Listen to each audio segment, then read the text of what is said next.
Greetings, geeks and geek girls. It is me. I am back. Late, but I am back. Sorry about that. It's a combination of me forgetting to charge my battery because I've been doing so many reviews lately, and also old man Mac, my 9-year-old Mac. Sometimes takes a while to upload videos, especially now he's getting a little mad at me for doing 6 shows a week. But anyway, that's not why we're here. We're here to talk about Black Lightning. But since it is so late, I am going to do my usual for Black Lightning, go character by character, but I'm going to try broader strokes so this video goes quicker and uploads quicker. So I'm going to delve into the recap. If you hadn't seen it, go watch it, then come back and tell me what you think in the comments down below. Okay, so character by character. Let's first talk about Lynn. Because Lynn had a short story, but is effective and I think going to be big in the overall story. And that's her dealing. She is having to work with the evil scientist lady from before, and the lady legit kills a kid just to see his reaction to the death. And that scares her. But then, what scares her even more is the same scientist lady poked around Lynn's stuff and found the samples of Jeff and the kids.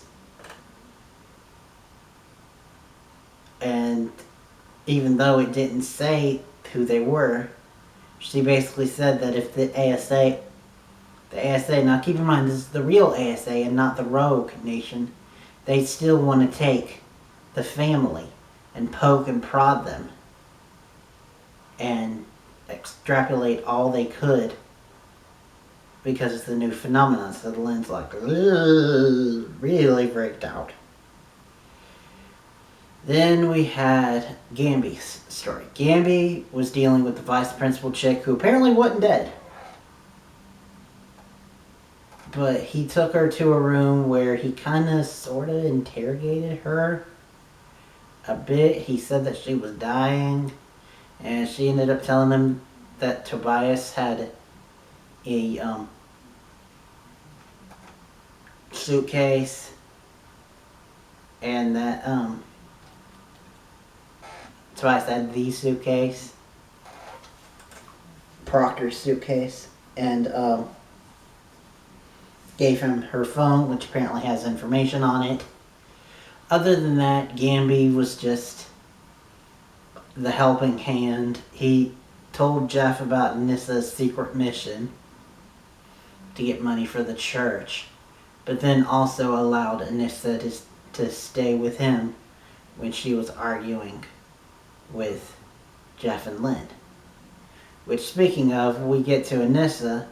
Anissa's story is that, like I said, Jeff found out, so she's arguing with him, and it seems like he's doing the right thing. He's talking about how it makes the church a target, it makes the clinic a target, and also it, breaks their rules and stuff, and he's talking about the rules of being a hero, and it seems like he's getting somewhere, but then he completely fucks it up by bringing up the age-old cliche, my house, my rules thing of a parent, even though she's a grown adult. So she's like, okay, I am a grown adult. I'll move out then. But luckily that kind of gets resolved to a place where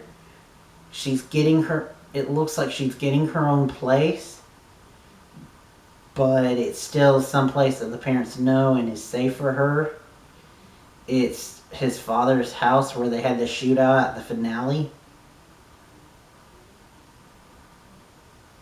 which I don't know how safe that's gonna be, but oh well. And then her and Dad suiting up and protecting the clinic. from a fake pregnant lady who secretly gave birth to a bomb. Ow. I gotta pull a muscle. Anyway, so that was her story. Before we get to the two big members that were this episode, Jeff and Jennifer, talk about Henderson and Tobias. And their story is basically Henderson is interrogating Tobias, trying to find out what the hell happened, trying to figure out, like, get him to slip up so that he can arrest him for something. But then in the end, it looks like this was Tobias. Tobias actually planned for someone, paid someone to rat him out so that he could get exonerated and so that he could be completely free of all charges. Because apparently that's why he killed the corrupt guy and got him to steal all the evidence for him, so that he can be a clean slate and so that he can come out into the public with a clean slate.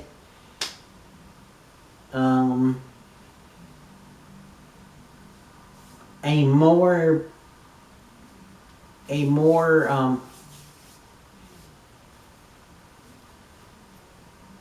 cleaner, less corrupt version of what Kingpin does in Daredevil Season 3.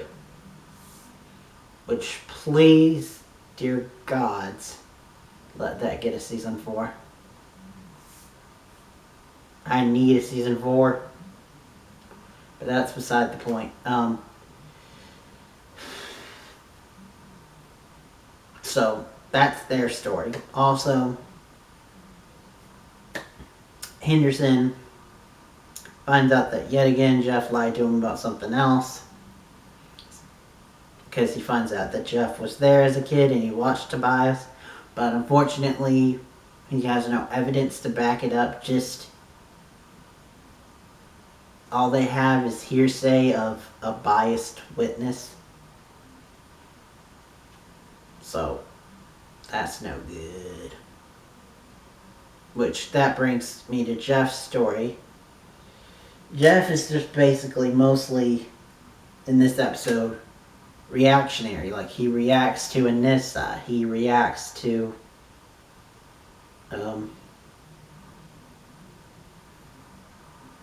all sorts of stuff. He helps Anissa protect the clinic. He reacts to the douchey new principal who sees two kids fighting. One threw a punch, but it wasn't serious fighting. Yet he wants to go ahead and expel the one who threw a punch and suspend the one who was the other half. Which, on the one hand, I get where Jeff's talking about, where he says that he thinks that the guy's just worried about the numbers. And on the other hand, I can see where the other guy is, coming from zero tolerance. I actually grew up in a high school that was zero tolerance, and things weren't perfect, but they were pretty cool. There wasn't that much fighting. We had one big high school rivalry brawl, but like 50% of the people got expelled. So, I get where Jeff is coming from, but I also get where the douchey guy is coming from. But he could be less of a douche about it. Anyway, then we have Jennifer's story, which is she's with her therapist. She's learning to control her powers. She's close, but still Khalil's a big red flag, a big trigger for her. So she doesn't fully get it, but she does get a little frustrated when I believe he tries to contact her through her computer.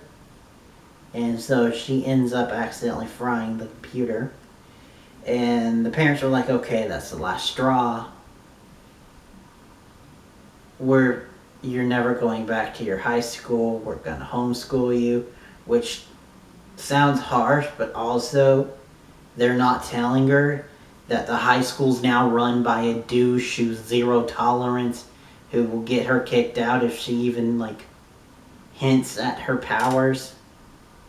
And then B, if she shows her powers, the ASA will come in and dissect her and their whole family, which is something that they don't tell her.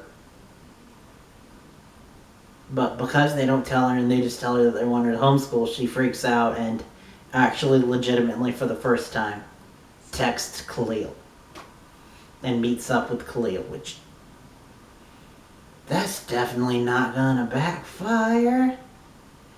But anyway, I really like this episode. It was still a little slow. It's weird. A lot happened, but yet I still feel like it was kind of slow.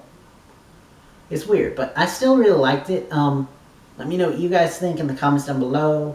Thank you guys for watching. Next time you'll see me will be for actually Titans, because Riverdale is taking Halloween off. But I will see you then. I don't know when I'm going to review Titans, because last time I checked, they did it at 5 a.m. last week, so I don't know when it's supposed to come out. But anyway, I'll review it whenever I can. See you then. Again, thanks for watching. Till next time, and beyond.